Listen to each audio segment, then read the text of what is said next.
Shift at Midnight is a first-person, co-op, gas station management and survival horror game. Think gas station simulator mixed with a light dose of Papers, Please and a co-op Five Nights at Freddy's defense phase. You stock shelves and clean, scan purchases and pump fuel, question a customer and check a few records, decide whether they are human, buy weapons, place traps and barricade the store, then survive the monster raid. Survive, reopen, and repeat across 13 story nights. The Papers, Please part is a small checkpoint inside the larger shift, not the whole job. The buying question is whether that mixture stays tense after the first surprises are gone. The first reason to buy is the co-op detective work. One person can interview a customer while another checks the database and someone else keeps the store running.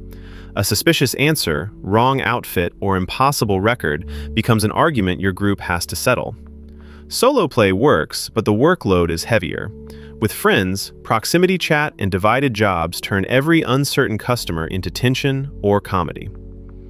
The second reason is how the story mode layers jobs into the shift. Across 13 nights, it adds fuel pumps, deliveries, new detection tools, weapons, traps, and stranger customer events instead of showing the whole loop at once. The pet you are trying to save gives the money target a reason, while choices support several endings. Most groups finish in about 3 to 5 hours, so it fits one long evening. The unique reason is the rhythm. Restocking, cleaning, and serving customers can feel oddly calm, which makes a wrong face or noise outside land harder. Then, the same shift can become a messy, first-person defense game where the team has 60 seconds to prepare. Mixing retail routine, identity checking, comedy, and a raid gives Shift at Midnight a shape that a pure shop simulator or chase-based horror game does not have. The first reason to wait is replayability. Finishing the story unlocks Endless Mode, but it is explicitly in beta and currently reuses customers you already learned. Once familiar faces make the human or monster question easier, the main surprise loses force. Random shift details and multiple endings help, but the strongest value is the first story run.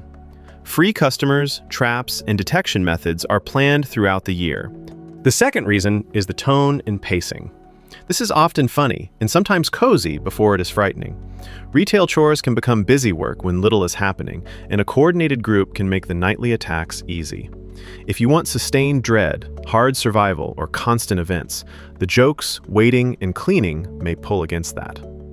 The developer has already said the first free content update will push the game further toward horror. The expectation check is about your group. It was designed and marketed for 3 players, although a Day 1 patch now lets a host open experimental lobbies for up to 6. Steam players can only join other Steam players, while Xbox and PC Game Pass share their own crossplay pool.